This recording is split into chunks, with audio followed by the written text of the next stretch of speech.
18వ తారీఖున విజయవాడ నడిబొడ్డులో స్వరాజ్ మైదానంలో బాబాసాహెబ్ అంబేద్కర్ గారి 127 అడుగుల అంబేద్కర్ విగ్రహాన్ని గౌరవనీయులు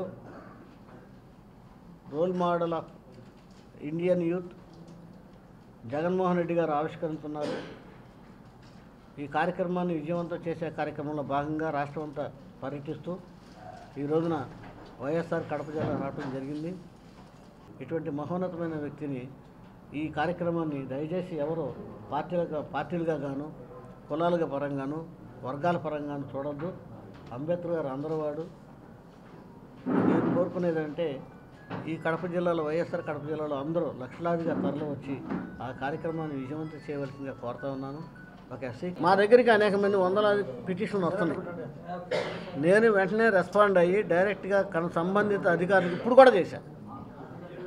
ఆర్డీఓ అని, ఎస్పీ అని, కలెక్టర్ అని, ఎంఆర్ఓ అని, ఎవరైనా అవని, ఎదుటి వాళ్ళు ఎవరైనా అవని వెంటనే స్పందించి దాని మీద చర్యలు తీసుకోమని ఖచ్చితంగా ఉత్తర్వులు జారీ చేస్తాను అన్నాను.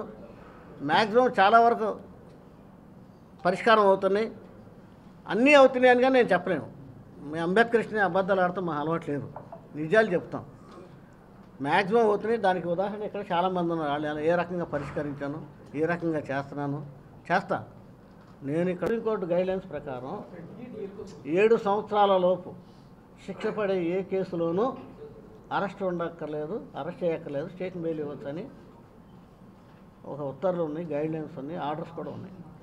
నేను ఎస్సీ కమిషన్ చైర్మన్ బాధ్యత తీసుకున్నా. అంటే 2021 ఆగస్టు 24 బాధ్యత తీసుకుని 30వ తారీఖున నేను ఢిల్లీ వెళ్ళి నేషనల్ ఎస్సీ కమిషన్కి చెప్పా.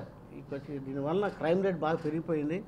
ఇప్పుడు నేను ఉద్యమాలు చేసే వస్తున్నాయి. మా ప్రాంతంలో ఈ కేసు పెట్టించి 10 రోజులు, 2 నెలలు, 3 నెలలు జైల్లో పెట్టించిన అనుభవాలు నా దగ్గర ఉన్నాయి. I have a lot of experiences. చిన్న కేసుల్లో అరెస్ట్ అయిపోవటం వలన వాడికి భయం ఉంటుందా, మళ్ళీ అదే వ్యక్తి వచ్చి అట్రాసిటీస్ చేస్తున్నాడు మా కమ్యూనిటీ మీద. మీరు చెప్పింది ఆ సుప్రీంకోర్టు పరిధిలో ఉంది.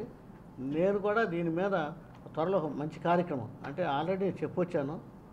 అరెస్ట్ జరిగితే మళ్ళీ కేసులు రిపీట్ అవ్వవు. ల్యాండ్ గ్రాబింగ్ బాగా జరుగుతున్నాయి.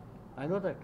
ల్యాండ్ గ్రాబింగ్ జరుగుతున్నాయి, ఎస్సీ ల్యాండ్స్ దోచుకోబడుతున్నాయి, ఎస్సీ ఎస్టీ కేసులు జరుగుతున్నాయి. కేవలం అరెస్ట్, మీరు అన్న ప్రశ్న చూడు, అరెస్ట్ లేకపోవటం వల్ల ఈ కేసులు రిపీట్ అవుతున్నాయి. దాని మీద నా పరిధిలో లేదు, రాష్ట్ర గవర్నమెంట్ పరిధిలో లేదు.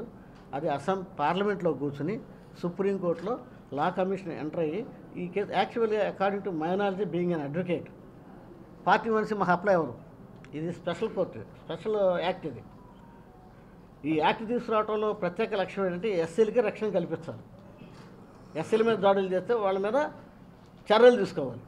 ఏ లక్ష్యంతో ఎస్సీ ఎస్టీ అట్రాసిటీ యాక్ట్ ఏర్పాటు చేశారో మీరు అన్న సుప్రీంకోర్టు గైడ్లైన్స్ అడ్డైపోయింది. మేము ఫైట్ చేసిన దాని మీద. ఈ రాష్ట్రమే కాదు, అన్ని రాష్ట్రాల్లో ఇలాగే ఉంది, నాట్ ఓన్లీ ఇన్ ఆంధ్రప్రదేశ్.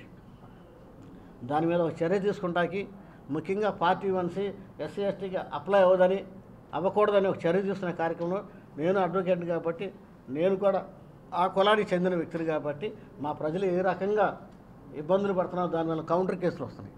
మీరు అడిగినట్లు కౌంటర్ కేసులు వస్తున్నాయి, భూములు అన్యాక్రాంతాలు అవుతున్నాయి.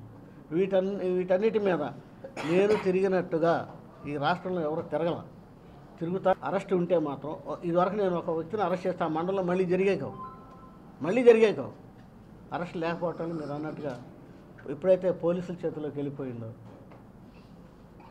రిపీట్ అవుతాయి. క్రైమ్ రేట్ విపరీతంగా పెరిగింది. I'm openly telling. ఓకేనా? జై భీమ్.